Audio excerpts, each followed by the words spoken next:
পূর্বে আমি যজম নিয়ে কথা বলছিলাম। আমরা যজম এখন চিনি, যজম মানে কি তাও বুঝি।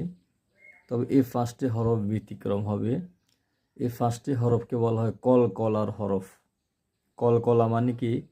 ধাক্কা দেওয়া, নাড়া সাড়া করা। কলকলায়ের হরফ 5টি: কফ, ত, বা, জিম, দাল। এই 5টি হরফের উচ্চারণ 3 ভাবে হয়ে থাকে। কফ এবং ত এই 2টি হরফের উচ্চারণ সকল অবস্থায় উপরের দিকে নিতে হবে। কিভাবে?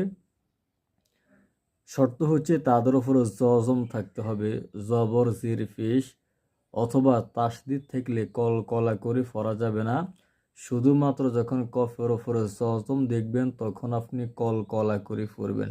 যেমন হামজা কফ জবর আক, আক যদি জির হতো হামজা কফ জির ই ক, যদি ফিস হতো হামজা কফ পিস ও ক, আক ই ক ও ক।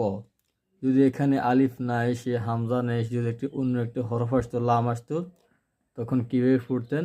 লাক লিক লোক।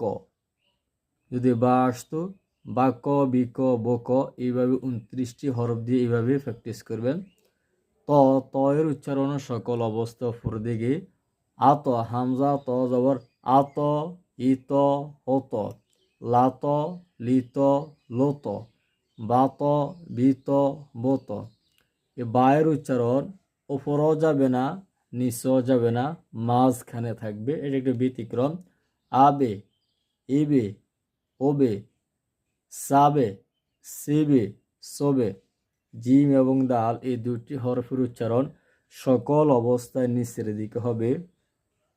আজে, ইজে, ওজে, লাজে, লিজে, লোজে।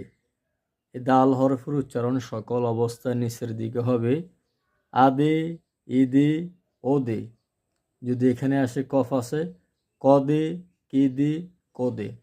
আশা করে বুঝতে পারছেন। এখন এটা মনে রাখেন, আমি আপনাদের সাথে কিছু হরফ নিয়ে প্র্যাকটিস করব, তখন আরও ভালোভাবে বুঝতে পারবেন।